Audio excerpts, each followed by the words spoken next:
amevunja kafara pale, wewe umeamka na kuanza kuondoka na kufungua duka.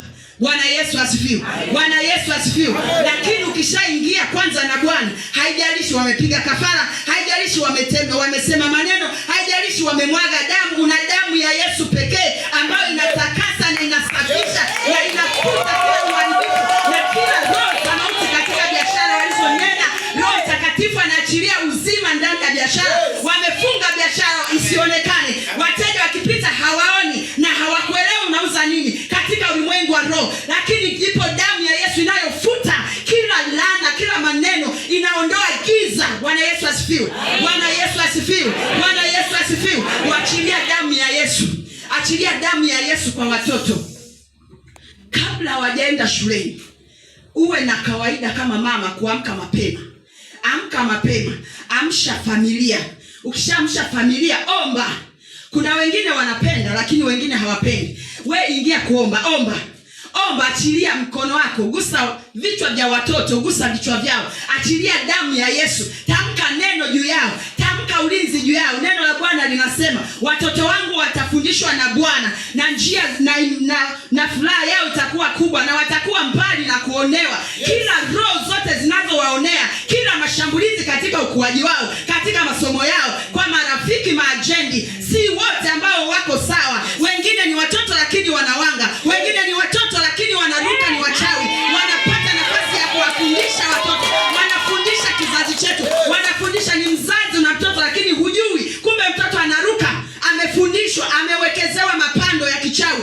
Anawanga, anafanya kazi za kichawi, anatumikisha. Mzazi uelewe. Unakuja kuambia mwanao mchawi. Unajiuliza, huu uchawi ameupata wapi? Bwana Yesu asifiwe. Bwana Yesu asifiwe. Bwana Yesu asifiwe. Unajiuliza, mtoto amebadilikaje? Uchawi ameutoa wapi? Amefundishwa, anaitwa nafsi yake. Unaona amelala lakini anaitwa katika ulimwengu wa roho. Anaitwa, ile nafsi inaitwa, inapelekwa kwenye hiyo madhabahu, anachukuliwa. Sio yeye aliyelala, yeye ameshachukuliwa, ameenda kufundishwa. Atafundishwa. Ikifika saa 11 anarejeshwa nyumbani. Bwana Yesu asifiwe. Ukiamka mzazi, umeamka umeendelea na shughuli zako, hujui mtoto ametumikishwaje, amefanywa nini katika giza. Bwana Yesu asifiwe. Bwana Yesu asifiwe. Bwana Yesu asifiwe.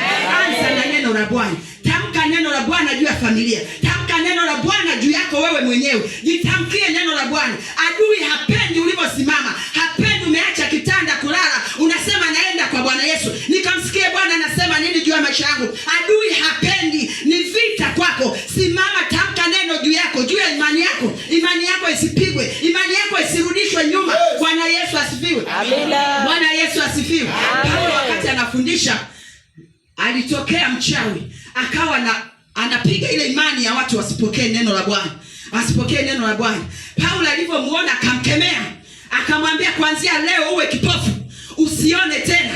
Bwana Yesu asifiwe. Bwana Yesu asifiwe. Vile unapokuja kusikia neno la Bwana, imani yako huwa inapimwa. Imani yako huwa inapigwa na uchawi, inapigwa na kila aina ya wadui, inajaribiwa. Lakini je, unajitamkia neno gani? Unasimama na neno gani la kukusimamisha katika imani? Je, jaribu likija linapiga imani unarudi nyuma, unadondoka, au jaribu likija linakupa nguvu na ujasiri mkubwa wa kusimama na kuendelea mbele zaidi? Bwana Yesu asifiwe. Neno la Bwana ni silaha.